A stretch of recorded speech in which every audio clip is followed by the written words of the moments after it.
Thank you and welcome back to the second segment of the show for today. We're talking to Alana McLaughlin, and she's dealing with conspiracies and how she has some information in reference to how all of these conspiracies came about. And during the first segment, she gave us quite a bit of information. And so, Alana, during this second segment, let's see if we can continue our discussion in reference to conspiracies.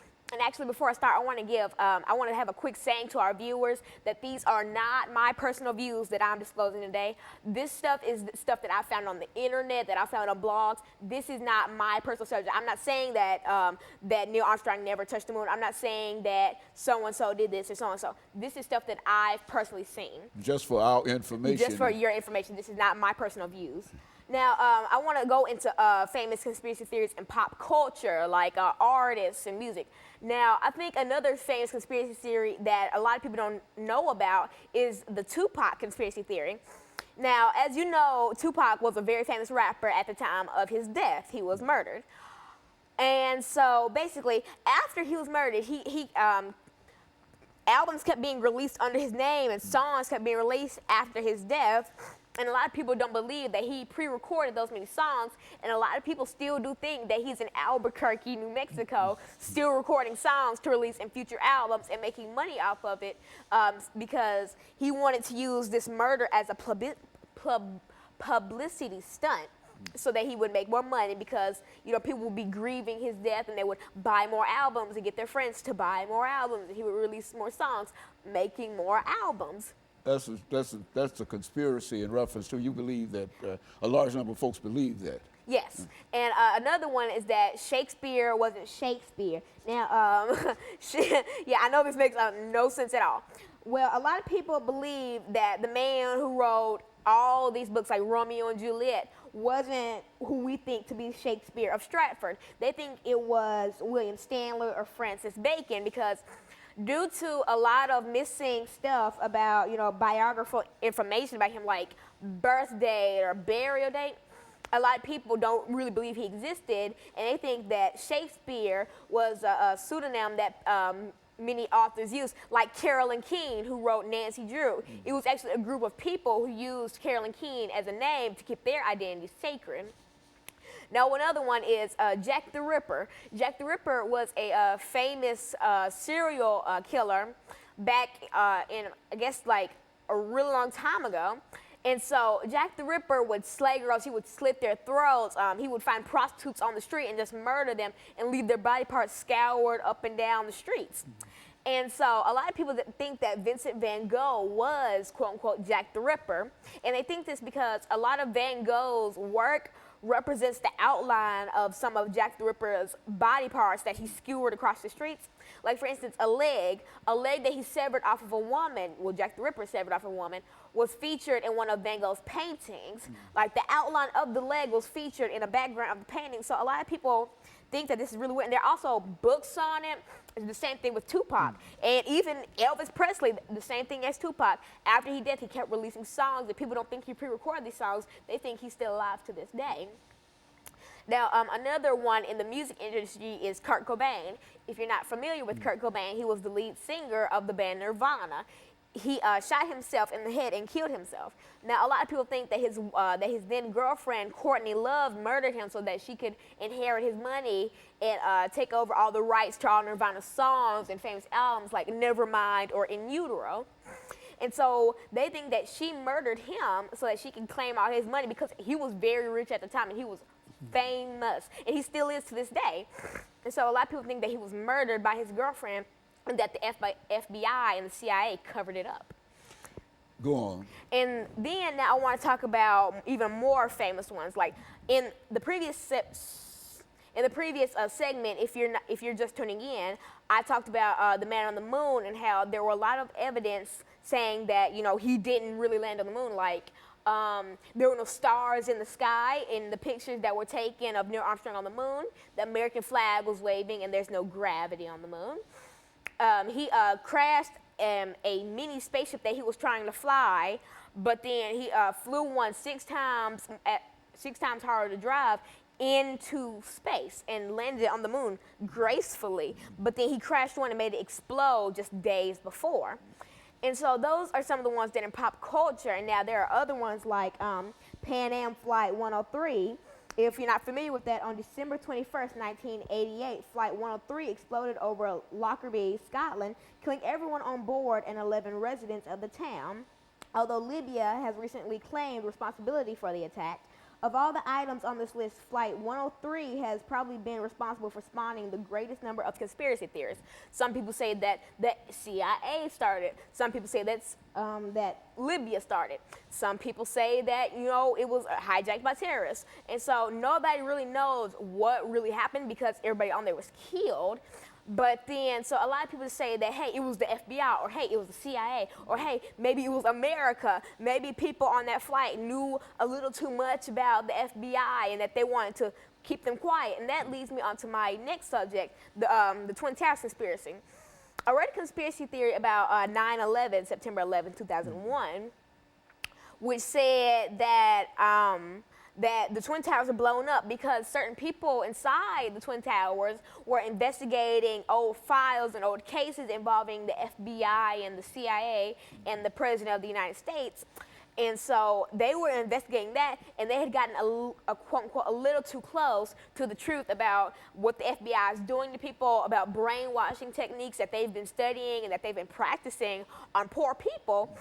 And so when the people in the Twin Towers buildings were about to disclose this information, boom, two planes flew into those buildings. And so a lot of people think that those planes didn't just fly into those. They think that it was set up by the FBI and terrorists was just thrown all over it because they didn't want the FBI to be in trouble for this. And also another one, I think a really famous one that I know of is the one JFK's assassination. And so that talks about how Lee Harvey Oswald could have had two accomplices, or how his brain was removed during the autopsy and kept as a souvenir, or that he never really died. And so those are a few conspiracies. And so basically, I will get more into the JFK one in our next segment. Very good. And of course, Alana, let me simply say that it's astounding to me in terms of having understood that you were going to talk about these various conspiracies and to somehow believe that somehow you could carry this through. And I think that you're doing an excellent job in terms of carrying it through, because I really don't have anything to say in reference to it. Conspiracy theories are more popular than you would believe, really. Well, I think that you're demonstrating that. And of course, we'll be back with our audience following this very, very short commercial break.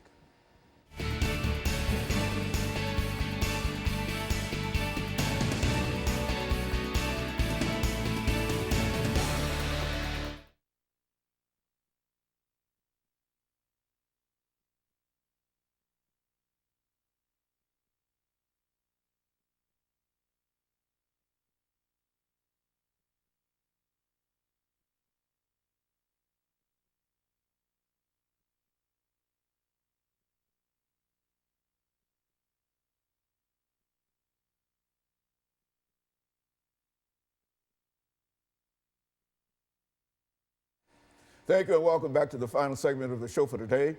We're talking to Alana McLaughlin, and she's talking about conspiracies and some of the explanations for some of the many conspiracies that she has come across through various sources. And so, Alana, let's continue our discussion with the various kinds of conspiracies and elaborate upon some of them if you so desire, and do whatsoever you will in reference to it, because only thing I can do is just wonder about what in the world you're talking about in terms of where you got all of this information from. Go on, talk about that. Now, if you're just tuning in, as Dr. Haney has stated, I am Alana McLaughlin. I'm 11 years old, believe it or not, and I am in 6th grade at John Early Museum Magnet Middle School. Now, in the second segment, well, in the first segment, I talked about my background in education, and in the second segment, I gave a few examples of some famous conspiracy theories, the Tupac conspiracy theory, and I also led on, and I gave a little bit about the JFK assassination conspiracy theory. Now, I'm going to elaborate more on that right now. The JFK assassination conspiracy theory, there are thousands of conspiracy theories around the world, but I narrowed down to to two that really made me go, wow. The first one was that Lee Harvey Oswald, the man who assassinated John F. Kennedy, the president, or the former president, he had two accomplices. We had two more accomplices. Now, this is saying that there were three people, including Lee Harvey Oswald and two other unknown people, and that the FBI only disclosed Lee Harvey Oswald's identity, and then they took him into confinement, and then they took the other two accomplices and tortured them until their death to avenge JFK's death, and in revenge to Lee Harvey Oswald, because these were Lee Harvey Oswald's brothers, and in some cases I've heard that these were his best friends or his former classmates from high school. But in the most famous one, I've heard that these were his brothers that he had, that he used to kill John F. Kennedy. And now the second one was that during John F. Kennedy's autopsy, his brain was removed from his head. Now the conspiracy goes that John F. Kennedy, during his autopsy, they sawed the top of his head off, and then they looked at his brain because they wanted to investigate his brain to see if A, they could bring him back to life, or if B, how he could be so smart and so cunning. And so they investigated things in his brain. They tried different things, different potions on his brain, and finally, the doctors who performed his autopsy keep his brain as a souvenir of their most famous autopsy, and they keep it in a little room inside a hidden hospital, or in some cases I've heard that they hide inside Area 51, another reason why nobody can really go in there. Now, a second very famous conspiracy theory that I've heard of is the Pearl Harbor conspiracy theory. Now, although for most of us it was a surprise, the theory goes that it wasn't really a surprise for a select few, including President Roosevelt. This is Japanese attack on Pearl Harbor, Pearl Harbor. December of 1941. Yes. President Roosevelt, who having advocated for war against Germany, finally found his opportunity. Of note, proponents often point out that none of the Navy's 3 Pacific aircraft carriers were in port that day. Now, if the Navy's 3 Pacific aircraft carriers were in port that day, why would 3 of them be in port that day? What sense does that make? And so they think that President Roosevelt just really wanted a good reason to start the war on Germany. So he said, hey, they started Pearl Harbor, let's start the war. Because people think that, A, the FBI planned it. Some people think that it was a surprise for Roosevelt and that the FBI planned it as a gift to him so he could finally start that war on Germany. And some people say that he planned it so he could start the war on Germany. But in every instance that I've come about, it all talks about how he wanted to start the war on Germany. And and I also talked about in a previous subject, the Shakespeare one, and how a lot of people think that Shakespeare didn't write his books like A Midsummer Night's Dream or Romeo and Juliet, and they think his stories were written by William Stanley or Francis Bacon. Now, another very famous conspiracy theory that is actually really recent is the Sandy Hook Elementary School shooting conspiracy theory.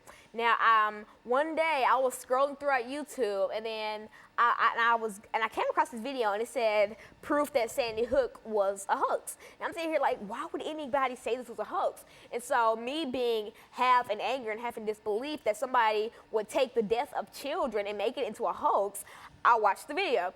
And honestly, I saw some information that blew my mind. Like one man who was interviewed about seeing dead children strewn across his driveway because he lived right next to the school. Him and 3 other people who were interviewed about Sandy Hook were all part of a Screen Actors Guild.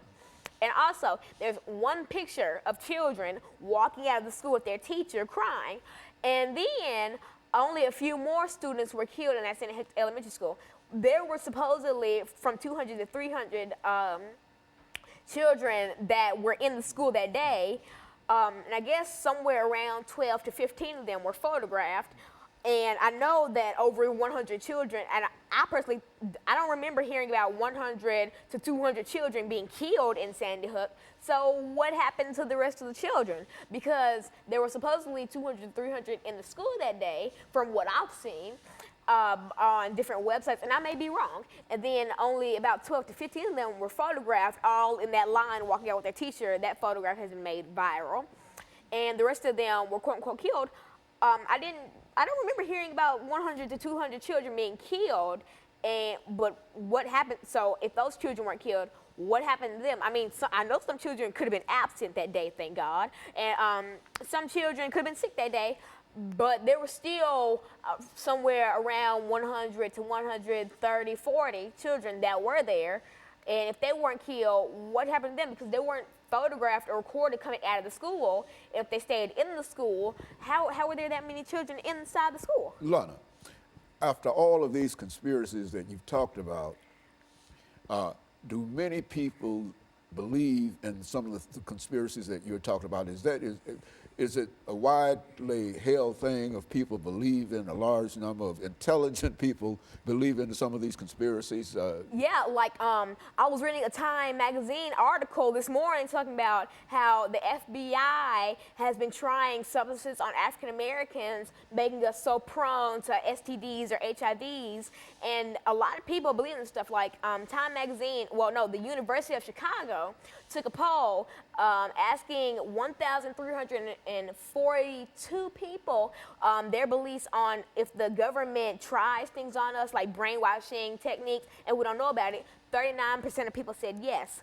40% of people believe that we never landed on the moon, and the rest of the theories that I've talked about weren't polled, but I mean, these were stuff that I've gone on previous pages, and all the stuff that I've named, I've seen on blogs and stuff, and all in the same videos. And I'm just thinking, wow, this stuff is really popular. And I've heard of all of these before, but only this time have I really taken the time out to really search and dig into them. And it blew my mind how 40% of Americans believe that we never touched the moon. 40%, that is a very big population in my opinion. And so there's a real conspiracy in terms of the belief that people have in conspiracies and et cetera. And so you think that a large number of folks just simply disbelieve some of the things that might be apparent or obvious to everybody else, that they just don't believe it. And I'm not really one for conspiracy theories. I find them interesting. I find it interesting how people's minds can make up these elaborate things that the government is trying to kill us all, or that Chernobyl was planned. And so yeah, I think this is really interesting. Because, reading about 9/11, I never thought that this was started by the government. I read about it, and I said, wow, terrorists really did this to us. And talking about the Tupac murder, I mean, I never thought twice about it. I mean, I wasn't born to see it because I wasn't alive in the 90s, but I just look at it and I'm like, wow, I just thought he was killed. I never thought that he was still alive or that the government started it. And because in every case that I've seen, except the Shakespeare one and the Jack the Ripper one, it was started by the government. Pearl Harbor started by the government. Okay, Alana, let me thank you for coming by and giving us that excellent information in reference to some of the major conspiracies and how prone so many folks are to believe in these conspiracies. And I appreciate you indicating that these were some of the conspiracies that you know, but not necessarily your beliefs and et cetera. But I want to thank you for that information. And let me encourage our audience to tune in again next week for another informative edition of Comments. Thank you and good morning.